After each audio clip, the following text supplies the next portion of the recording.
Hello, beautiful people. Welcome back to our channel. Finally, Nnamdi Kanu is in court. I'm going to give you brief videos of his arrival in court. Meanwhile, this is the way on the way to the Federal High Court, and some persons are already insinuating that it looks as if he's already seated at home.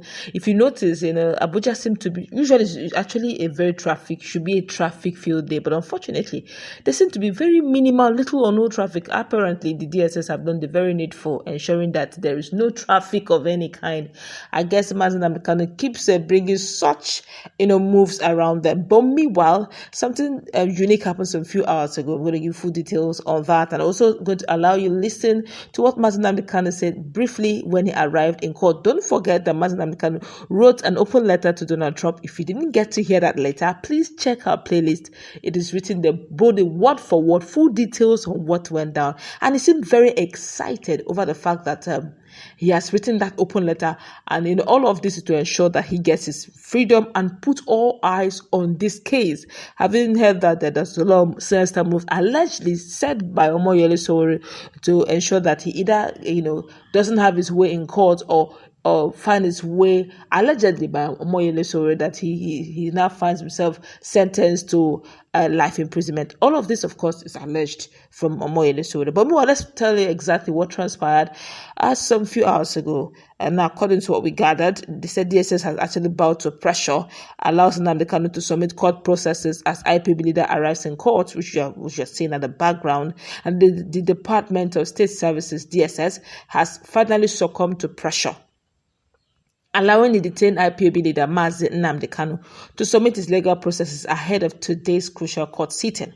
Now, Kanu's younger brother, Prince Emmanuel Kanu, confirmed the development some few hours ago, saying that the decision came after mounting public outcry over the DSS earlier refusal to grant him access to file his defense documents. Yes, the DSS has agreed that Nnamdi Kanu can now submit his court processes. Prince Kanu said the IPB leader has since arrived at the Federal High Court of Abuja, where Justice James Omotosho is expected to preside over the continuation of his trial. Today's session is considered pivotal following the court's earlier warning that Kanu must open his defense or risk forfeiting his right to do so. Of course, we're going to give you more details as more of all of this comes up, but meanwhile, let me allow you to watch the video, see the moments and the excitement and the words shared, between Nnamdi Kanu and his legal consultants. Don't forget that this legal consultant are also his lawyers who are handling other cases for him in other courts. Apart from this particular one, but this particular one, Nnamdi Kanu is handling it himself, and I'm sure they're giving him small briefs here and there. Nnamdi Kanu is an economist. He didn't read law, but he still needs input of lawyers here and there to make it happen. And we're going to give full details as Justice Omotosho comes in. Meanwhile, no, they don't want to we'll still fight him. Okay, what's happening?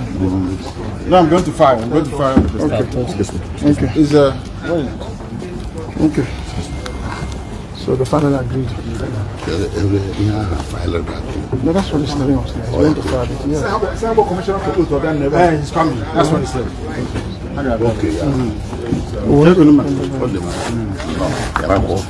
I don't know anyone anywhere.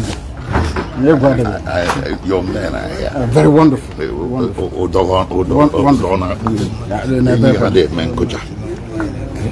No, nothing. Max. Good. Alhaji. Yes. Okay, thank you.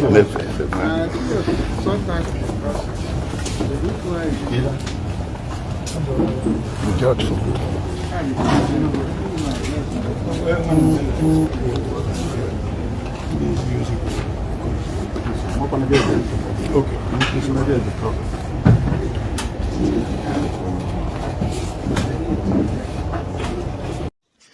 All right, welcome back. My colleague is in the house with that letter written by Nnamdi Kanu to the president of United States of America, Donald Trump.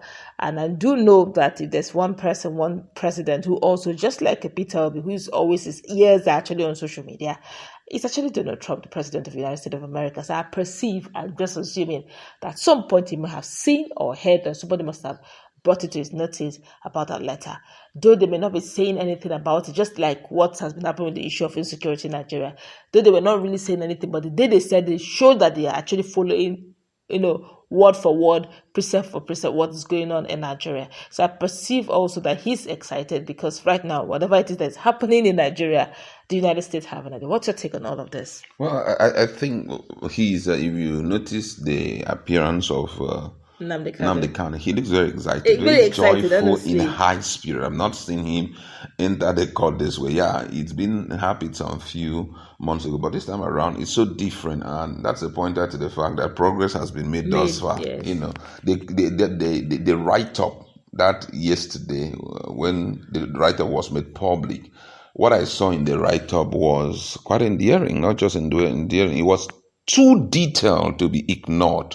I'm telling you, it was a 4-page letter. It's too detailed. Pointed at everything, different scenarios that took place in the southeastern part of Nigeria, and also share a lot of other details that anybody who cares about his case, picking it up, will have will feel push, to do something about it. That's what I realized, and so we're expecting that this morning. So I don't know how it will go, but I think he's ready for the defense. Though I am not preempting anything, but however, I possibly may have had enough advice from his lawyers, and that's legal consultant as they have been called now, but they're still his lawyers because they are representing him elsewhere. Yeah. Exactly. So right now, I think he's ready.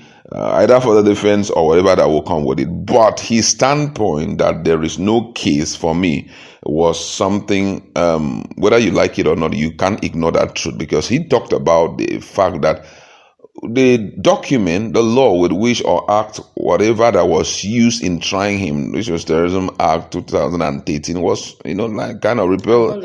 In 2022, a new one came up and nobody filed a new case with this current one. So for him, the other one with which you guys are using to fight me is nullity. So this case for me is of no existence. Discharge me, acquit me, and then you may charge me further. But as far as I'm concerned, I don't know if he's going to be standing on that or if he's still going to, roll out defense. But I think also, being a smart person that he is, he may, even if he has the need to roll out defense, the defense will still revolve around that fact that there's no case, maybe bringing in some weaknesses to affirm that I was charged, maybe his lawyers, I was charged in 2013, and that's the charges brought up against me was sequel to Terrorism Act of 2013. Are we not in 2022? Is there anything, or possibly a senator may come out who was part of that particular,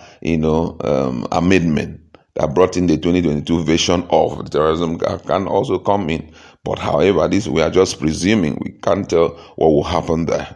All right, that's we're going to wrap it up. We'll give you updates as he keeps coming in. We also know that the prosecuting lawyers, will also want to bring their own A game to the matter. Don't forget, we're dealing with Senior Advocate of Nigeria here. To really be a sad one if a non-lawyer comes in and takes the day. But hey, it's all about proofs.